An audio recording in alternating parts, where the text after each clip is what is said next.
Bon, là je sature. J'en ai plein la tête.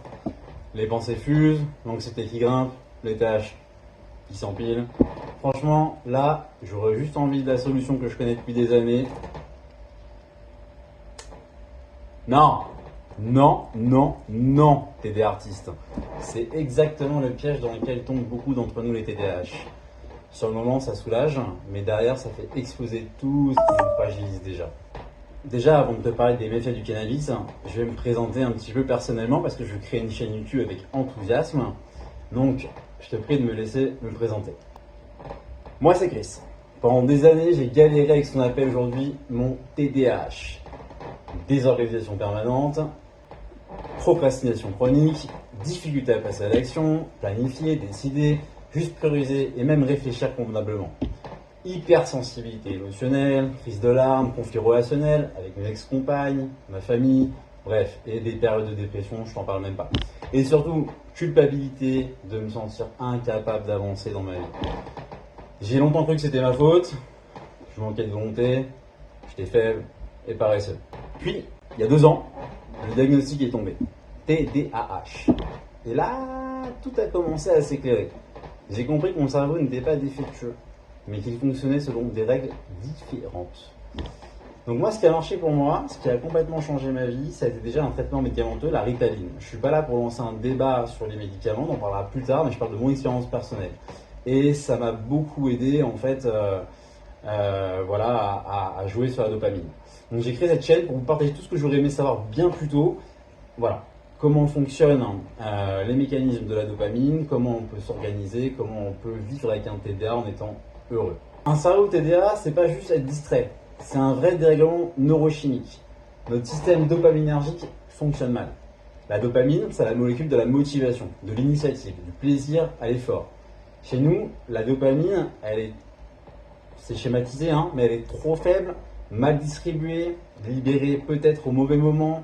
Résultat, on cherche en permanence des gratifications rapides pour combler ce vide. Mais c'est pas tout. Notre système de noradrénaline, lui aussi, il est instable. Difficulté à maintenir l'attention, hyper-réactivité émotionnelle, pensée envahissante. Notre mémoire de travail, elle est fragile et on oublie ce qu'on était en train de faire souvent. Les pensées papillonnent, on se disperse, on décroche facilement. L'histoire de ma vie. Notre régulation émotionnelle est fragile. Les émotions montent vite, fort, parfois sans prévenir. J'ai tellement souffert de mes impulsivités dans ma vie. Je pense que peut-être tu peux te reconnaître. Alors, pourquoi le cannabis nous attire? Parce qu'il vient stimuler le système encannabinoïde. J'ai pas mal dit. Il agit en partie sur la dopamine, sur la régulation de l'anxiété et sur la ralentissement de l'activité mentale. Sur le moment, on ressent un apaisement mental, une réduction temporaire de l'anxiété, une sensation de contrôle et de calme intérieur. Et ouais, ça fait du bien quand on fume un joint, faut bien se le dire, quand on est TDA. Mais c'est ce qu'on recherche désespérément, quand on est en surcharge. Sauf que le problème, c'est qu'il aggrave tout en silence. Ce qu'on ne voit pas sur le coup, c'est le prix neurologique qu'on paye derrière. Il m'a fallu longtemps pour le comprendre. Donc en fait, il aggrave le déficit dopaminergique. Il provoque un pic artificiel de dopamine. Sur le moment, ça fait du bien, mais à force, le cerveau devient moins sensible à la dopamine naturelle. Résultat, encore plus de démotivation, encore plus de procrastination, un besoin croissant de la substance pour retrouver une stimulation, et il brise l'élément de travail. Et déjà, chez nous, l'élément de travail, elle n'est pas ouf chez les TDAH. Donc le cannabis, il perturbe l'hippocampe et le cortex préfrontal, qui sont justement des zones fragilisées chez le TDAH. Donc en fait, tu oublies ce que tu disais il y a 30 secondes, quoi. Les idées partent encore plus vite dans tous les sens, tu as l'impression de ne plus avoir aucune clarté mentale. Bref, tu prends de la Ritaline le matin pour avoir les idées au clair, tu fumes un bédo le soir, tu ne sens plus la Ritaline le lendemain. Génial.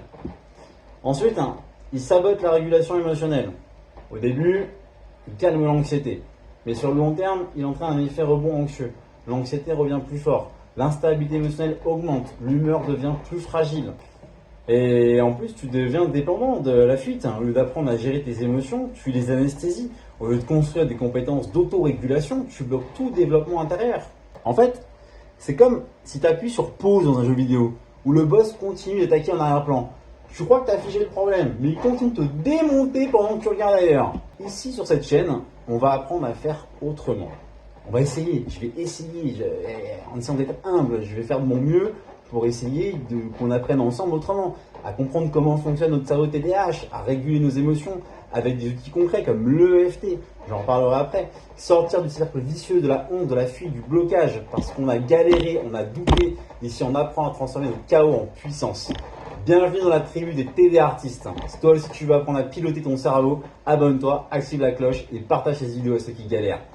Ciao les TDA artistes.